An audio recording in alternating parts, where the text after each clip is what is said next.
Syria के राष्ट्रपति अल-जुलानी के हाथों से सीरिया निकलता जा रहा है।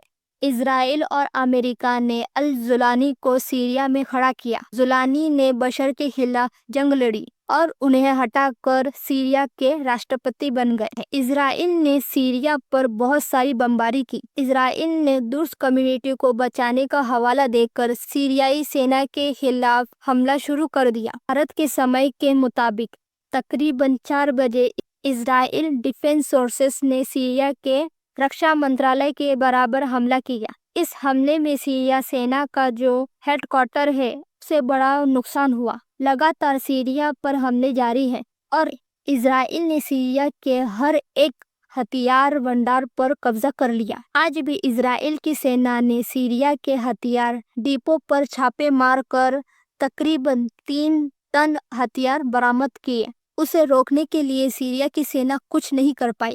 इजराइल ने कहा जो हमने हथियार बरामद किए वो हथियार गलत हाथों में चल जाते हैं, वो हमारे खिलाफ इस्तेमाल होते, इसीलिए हमने हथियारों को जब्त कर लिया। राष्ट्रपति अल-जुलानी इजराइल का कुछ नहीं बिगाड़ पाया।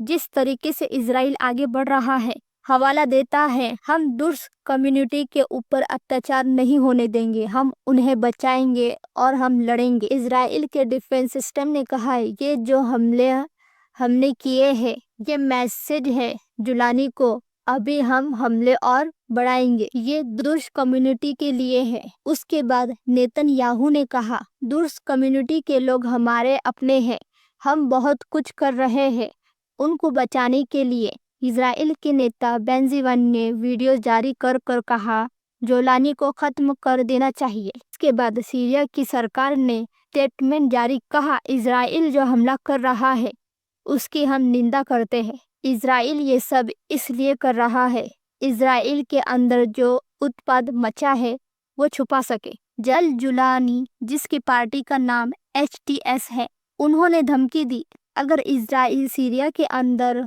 मौजूदा राष्ट्रपति पद को खत्म करने की कोशिश करता है तो हम इजराइल के ऊपर हमला करेंगे।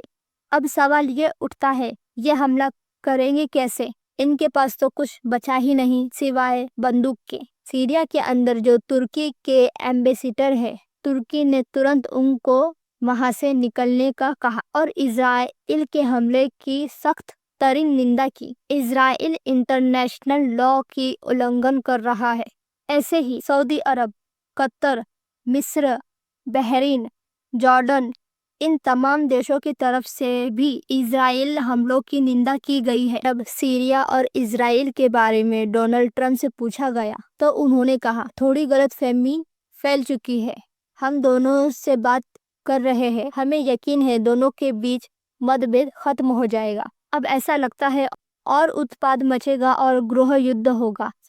तो दोस्तों आपको क्या लगता है इजराइल सीरिया पर कब्जा कर लेगा या सीरिया के राष्ट्रपति अपना पद बचाने में कामयाब रहेंगे? आपकी राय जरूर कमेंट बॉक्स में बताएं। ऐसे ही मिलते हैं बड़ी खबर लेकर नेक्स्ट वीडियो में।